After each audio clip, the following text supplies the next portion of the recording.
Recently, two YouTube users who apparently are fans of Reverend Kent Hovind have accused me of acting like a creationist.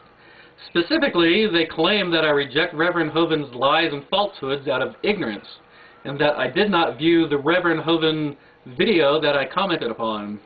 I find that claim libelous and insulting.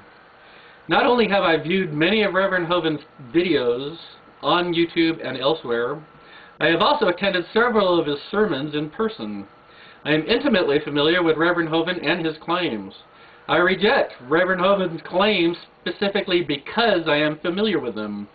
In my opinion, I find Reverend Hovind to be a liar, a deceiver, a prevaricator, a physician of no value, a son of Satan, who Jesus said is the father of lies. The evidence to support this opinion is vast, convincing, compelling, and conclusive. I also found his sermons insulting. He clearly believed his audiences are made up entirely of ignorant, uneducated, stupid, gullible morons. That is not always the case. There are many YouTube videos debunking Reverend Hovind's falsehoods and lies, but I wish to debunk part of his Big Bang falsehoods. As I have pointed out in other videos, correcting lies and falsehoods takes a great deal more time than speaking lies and falsehoods.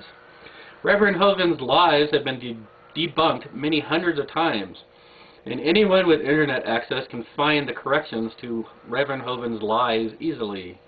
I suggest the Talk Origin archives at talkorigins.org as a place to start for anyone interested. I was a high school science teacher for 15 years. One cannot find any evidence to show that Reverend Hovind taught science, either in public school or a private school. His lectures suggest he has never done so. People are expected to know about the subjects they teach, and Reverend Hovind clearly does not. Every religion in the world, including atheism, which is a religion. Lacking a religion is not a religion. Some people look at the world and say, you know, it's amazing, a Big Bang made this from nothing. The Big Bang did not come out of nothing. The Big Bang did not create anything out of nothing. No scientist claims the Big Bang made anything out of nothing.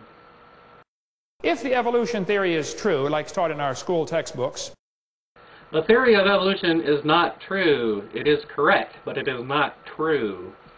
Science does not do truth. It does varying levels of confidence. Well, if evolution is true, there is no purpose to life, so we might as well have fun. If it feels good, do it. Evolution is an observed phenomena of nature. It has absolutely nothing to do with how humans should live their lives. The devil came to Eve in Genesis chapter 3. Nowhere in Genesis, chapter 3 or otherwise, is there any devil, nor is there a Satan, nor is there a Lucifer. The third thing he said to the woman was, hey, if you eat off that tree, ye shall be as gods. According to Genesis, snake was only expressing the worry of the gods. The gods later expressed that worry themselves in Genesis. So Reverend Hovind is making up lies here. It didn't start with Charlie Darwin. It started with Satan in the Garden of Eden. Nowhere in the book of Genesis will one find Satan in the Garden of Eden. Also, evolution did not start with Charles Darwin, nor did it start with Satan. It started approximately 3 billion years ago, long before humanity existed. Also, Satan didn't exist until Christians created him about 1,700 years ago. He wants you to think you can become like God. According to Genesis, it was the gods who were worried about humans becoming God, not snake. In Isaiah chapter 14, Lucifer said, I will ascend into heaven. I will exalt my throne above the stars. I will sit upon the mount of the congregation in the sides of the north. Reverend Hovind has confused Lucifer with Satan or the devil. The two are entirely different. Isaiah here is talking about the planet Venus, and he thought was a being of light. Lucifer, meaning the bearer of light, has absolutely nothing to do with Satan or the devil or snake. Adolf Hitler said, if you tell a lie long enough and loud enough and often enough, the people will believe it. He said they're more likely to believe a big lie than a small one, too.